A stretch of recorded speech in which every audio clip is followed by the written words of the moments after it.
Building with textiles is a tradition which goes back thousands of years, from yurts made out of animal skins through to the Roman shade structures installed at the Colosseum. But the inclusion of technical fabrics within mainstream architecture has a more recent history. In the 1960s, German architect Frei Otto pushed the boundaries of membrane technology and opened people's eyes to what can be created with tensile fabric. 20 years later, Architen Landra was founded with the aim of building technically advanced and aesthetically beautiful fabric architecture. Since I started this company, and it feels like only a few weeks ago, but in fact it's almost 30 years. Since those first years, much has changed. Fabric technology has advanced, design and engineering has become computerized, manufacturing techniques have improved vastly. But our original philosophy has remained the same. Few methods of construction can compete with the impression given by lightweight tensile structures. They bring style, curvature, translucency, and clear, large spans to building schemes. We have always thrived on working with architects and designers who feel as passionately as we do about fabric architecture. This presentation is designed to inform, inspire, and get people talking about the possibilities of working with tensile fabric.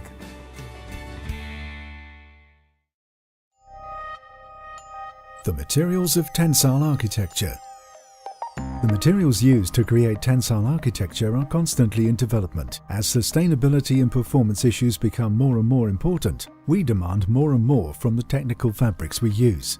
The biologically based woven cotton and canvas materials which were used to create the first fabric structures have been replaced by some of the world's most technical man-made fabrics to achieve lasting, permanent fabric architecture. Modern coated fabrics have similar aesthetic properties, but offer significant performance advantages such as increased strength, ease of cleaning, printability, solar shading, and acoustic characteristics. Modern coated fabrics will also resist the absorption of atmospheric moisture, resulting in much longer lifespans and better dimensional stability.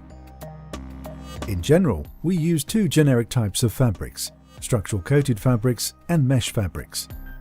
Structural coated fabrics consist of a woven-based cloth made of warp threads that run the length of the roll and fill threads across the width. This base cloth is then covered by a protective layer on both sides.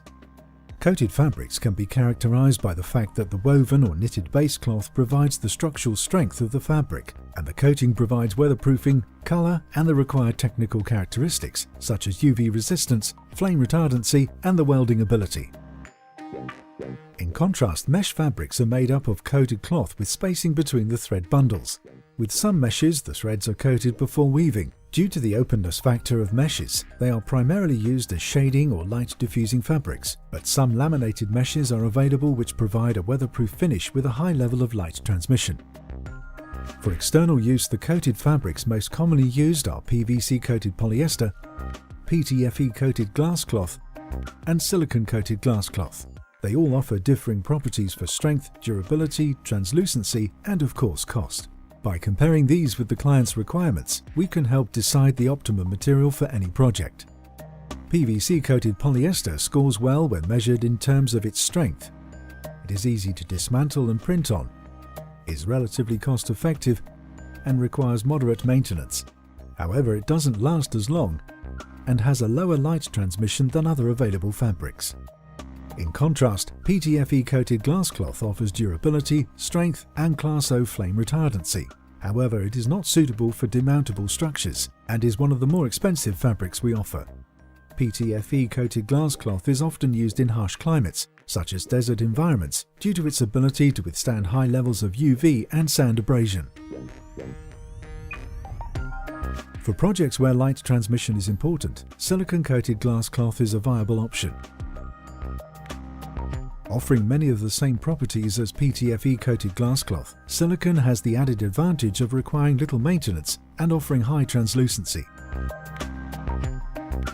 Architectural fabrics are going to be changing quite a lot in the future. We're already seeing advances in photovoltaics integrated with fabrics. We're looking forward to better recycling, better cleaning properties, better thermal properties, higher specifications on acoustics, also integration of lighting into tensile fabric. The forms of tensile architecture. While it is possible to have a flat tensile membrane, the key to strength and stability in tensile architecture lies in the principles of double curvature.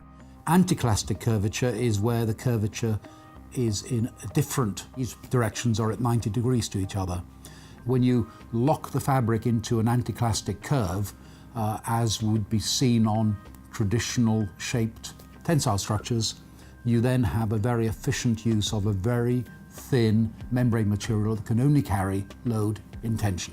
Synclastic is if you have a convex or a concave surface when the curvature in the material is from the same direction.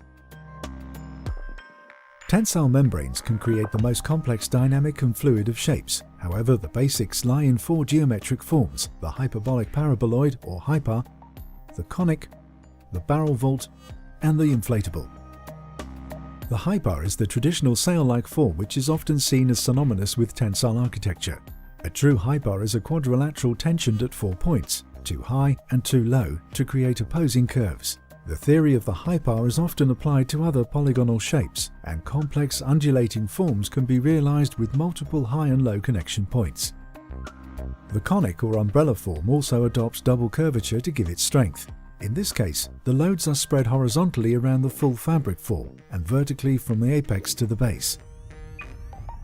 Although featuring double curvature, in much the same way as the previous forms, the barrel vault can only be created with an inner steel, aluminium or timber structure tensioning the membrane in place to create the curves.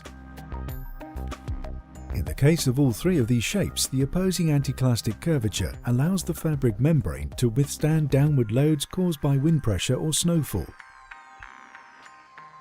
and the uplift caused by wind suction. At any point on the surface of an anticlastic curved membrane, the 2 different directions of weave are carrying the different types of load.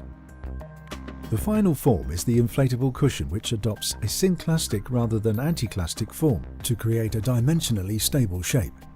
Much like a balloon, inflatable cushions are created where constant air pressures form the fabric into a shape. Air pressure maintains the tension under which the fabric needs to be to absorb the environmental loads which will be acting on the membrane, trying to de-stress or collapse the shape.